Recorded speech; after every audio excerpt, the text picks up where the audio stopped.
So $1,000 is your starting price. However, can you grow that to $1 million? Of course you can. You need to learn these 3 things, which this video is going to show you. The first thing I want to show you is the fact that in a bear market and the altcoin bear market that we are currently in right now, there's some very, very big opportunities. Some nice, very attractive blue chip coins that, in my opinion, are low valued.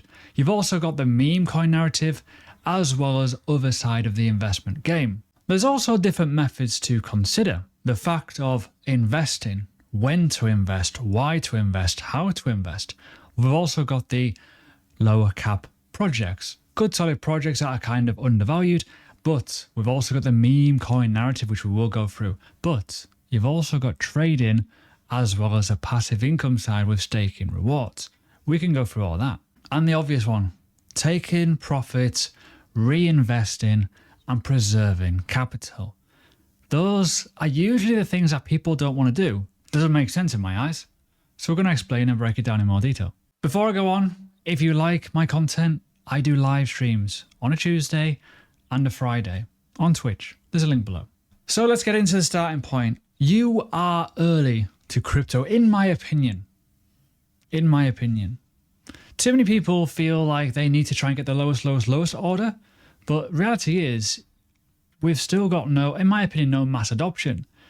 You can turn some solid investment into some monstrous gains called time, compounding, preserving your capital, and being able to reinvest. Let me talk about that later on though, because it's quite interesting. Let's have a little look, obviously, at BTC. Now, BTC, for most people, overvalued. You're probably not going to look at it. But what if BTC goes up much higher in price? What about if it does go into 6-figure territory? You can still make a 4 or 5x, right? Try doing that in the stock market in a pretty quick fashion. You need to adapt and you need to have a solid mechanism and a method to enable you to invest low and then resell high. In my opinion, yes, you could argue BTC not fair value right now, but that's just Bitcoin. There's thousands of other coins, right? So let's just talk about how early we are. We've got some altcoins in this top 20, for example, that were much higher. And I want people to grasp this because I want to share with you a little simple trick you can do later on. And it allows you to grow, essentially, if you're good enough, your altcoins, your big altcoins, essentially, into bigger pots, therefore less risk because you are exposed to the market. It's all about being in the right time and being, right time, right moment, and also being out at the right time, right moment, right? So when we're looking at the likes of Cardano, for example, it's 40 cents, give or take, maybe 39, closer to that. It was over $3 not too long ago. You got Dogecoin as well. You've got Polygon, was much higher too. Polkadot was in the $50 range. Doesn't mean they're bad, it just means they're undervalued right now. Dominance of BTC is getting much higher. Therefore, it's a very, very big tick in the box saying we're probably early. A lot of people will say this as well. Are we going to survive? Are we going to continue going up? What's going to happen next? Will my altcoins recover, right? Probably, yeah, because the hype hasn't returned yet. There's still those normies. We haven't got a certain price point where people are coming back. So if you're watching this video right now, there's a chance you are pretty early to the fact of being able to still continue to invest, to continue to dollar cost average. So in my opinion, I think we're very, very early still. We have not gone into a bull cycle yet. There's still a lot of these assets that could be worth more. And just to kind of prove a point to you, if you go to the historic time shots here on CoinMarket, if you go to November 2021, bear with me, we'll go roughly the 14th. This is roughly the market top. If you write down every single altcoin you now hold and its all-time high price, try and figure out how much units you've got now and what it would be worth if it goes all-time high. Now, caveat to this, not everything will go towards all-time high, but if it has a go, or if it gets up to, if it goes like 30% below it, you're going to make multiples regardless. So you are still very, very early. So please bear that in mind. So the other side of the coin as well, method number 2 is understanding the differences between investing, trading, and also meme coins and stuff like that, as well as staking rewards. You need to have a bit of a separation. So this is what I suggest to people.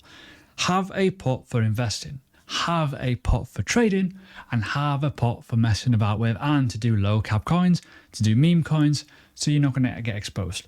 The idea is your blue chip coins, your big assets, so maybe you're holding BTC, maybe you're holding Ethereum, whatever, core assets that you feel will do well long term, and you're going to utilize the likes of trading. If you're any good, you'll be able to grow it.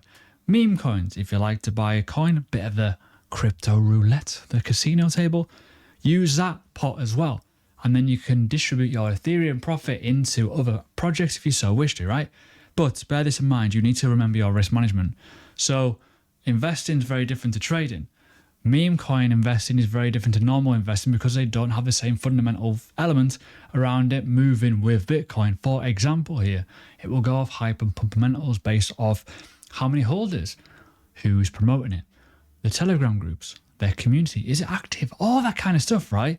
And you can be able to grow your entire net worth by doing a mixture of things, or diversification just within crypto. Another element you've got as well, and we talk about obviously meme coins here, and look at Pepe, for example, talked about it recently. This is a big psychological thing. New people coming to the game will think that Pepe is going to make you rich now. Unfortunately, it's probably not. It's a $633 million market cap now. It's no longer a shit coin, let's be fair. It's probably now at the realm of, well, we're kind of established now. We're the flag's in the ground, we're here. We're here to stay. We're big. And the unfortunate thing is a lot of people will come into the market thinking, oh, I'm going to get rich. The reality is this was a $20,000 market cap not so long ago, right? This has gone on a monumental rise. Now, I'm not saying that this will ever happen to you, but let's just give you some hardcore facts here. From entry, bear with me, from entry, give or take the start of this market, wherever it went up to, look at the state of it. How many multiples do you want? Yeah, that is a success story. Very unlikely, but if you caught a bit of that run, you got a lot of multiples. And then multiples there of that meme coin can go into the other market. There's been like literally screenshots of people selling this, getting like 200, 300 Ethereum. Crazy, from very, very low figures. So we've got to bear that in mind, okay? So please understand that having separate things is always good. Another thing, and going back to it as well, like certain assets, you can stake it. You can grow your account via staking, certain situations around it, and you can do multiple different things. This is a bit different, but again, the compound effect. If you are looking at meme coins, getting some success, if you're looking at trading, getting some success, all that kind of good stuff, and then you're putting profit into those coins and you're staking them, zero-based cost, cool, right? You're making more money, more wealth every single time. And it always helps the dollar cost average if you're getting it for free. Makes sense. If you're struggling with anything I'm saying, by the way, check out the links below. I've got Learning Crypto for courses and I've got Patreon. Patreon is a really good Discord community, which will help you, hopefully, providing you ask nicely. And the last thing I want to talk about is the meat within the sandwich. Let's be honest here. The preservation, of capital and taking profits. Now, in a bull cycle, you need to do one thing and one thing only. Just wait and take profit. That's it. You don't need to ape into many things. Have a bit of fun, but your main bags, you should be already packed and ready to go, and you can add to them if you want to, but don't add too aggressively, too high, because you could dollar cost average yourself up, which is not good, right? Still do the stuff on the side. Do the trading, separate pot. Do the meme coins, the shit coins. Do the more degenerate stuff, separate pot. Add to your stuff. But I say, don't be adding all the way up here and think it's going to go to the moon because you've already made loads of money. Certainly if you bought low. Buy low, sell high. Buy low, take profit. Wait, reinvest low, right? Makes sense? Now, I know a lot of people will be screaming in the comments, well, I can't do that because of tax. Stop investing them, right? That's all I'm going to say to people that do comments like that, right? Stop investing. Go to work, pay your taxes. Yeah, because if you're an investor, you've got to pay taxes, unfortunately. To make money, to reward yourself, you need to take profit. And also to have it to grow, right? If, real life example, right? I bought Cardano and I sold very early. I'm very open about this. I bought a lot of Cardano between 2, 3, and 4 cents back in 2012. I got incredibly lucky. Now, I already knew what Cardano was because I bought it on the ICO in the previous cycle, in the ICO boom, right? And when COVID crash happened, I was buying it up down here because what I did was I made money, I had profit, I reinvested.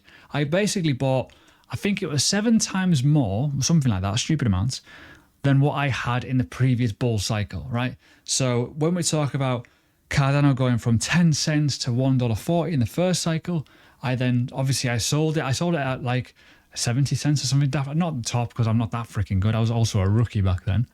But ultimately I kept the stable coins. I was okay enough to survive. And then the price went to 2 cents, 3 cents, 4 cents. You can buy a lot more down there if you've got the capital to do so. So yeah, I bought quite a lot. It was quite nice. I sold at $1.68 because it was absolutely chaotic. Chaotic. It was mental, right? But when you look at your portfolio and you're like, sweet, it's all about the compound effect. And that is how you can grow from a small amount to a bigger amount by doing things to just keep it growing. But you need to take profit somewhere. You can't just like buy low, sell high with $1,000 and you expect to get rich. You may go $1,000 up to say maybe $30,000, $40,000 if you've got a good diverse portfolio and a couple of them do a couple of multiples and you're doing a few bits on the side. But what about if it goes from $40,000 all the way back down to like say $7,000 or $4,000? You'd be like, oh no. So got to bear that in mind. But anyways, moving on. When you're buying low, obviously if things do go up, you need to take profit somewhere. Because when you take profit at some point, whether you're using the Fibonacci, whether you're using just certain metrics like, you know, Coinbase being ranked number 1 on the Apple Store and stuff like that. Good metric, by the way. Random stuff like that. You need to then have that capital, preserve it, keep it, don't piss it away basically, and ultimately reinvest low with a new set of chips, a new set of coins, right, for the next cycle. And then if you've got more than what you had and kept that wealth, you've got a much bigger base to start on. And even during that time period of waiting, you could still be shitcoining. You could still be trading. You could still be staking some solid bags for a zero-based cost, even though you got more to buy anyways, regardless. So I hope this all makes sense, because when you are like looking at some of these multiples you can make, and then you've got free money because it's profit, and then you're reinvesting again. And every time you reinvest, you can earn more via staking. You can earn more via sitting in it. It's crazy, right? And then obviously when it goes up, well, guess what? You're going to make more money, aren't you? So there you go. That's it. $1,000 to $1 million. Takes time, but there's something there. Too many people are short-sighted in crypto, in my opinion. Too many people. They think you're going to get rich overnight. No. Are you going to get richer in crypto by doing it right versus the stock market? Yes, 100%. If you know what way to go and where to go and what to buy and what to sell and when to sell it, you've got your own cash machine, right? Sounds obvious, but I've been full-time in the space now for 5 years. Over 5 years now, technically. Crazy when I think about it, but fundamentals are simple. I started off in 2016. Where I've came and that journey to now wasn't just easy plain sailing. Took time, but I was able to learn from my mistakes, preserve capital, reinvest again, take profit, and then preserve capital, reinvest, start again every single time. So enjoy.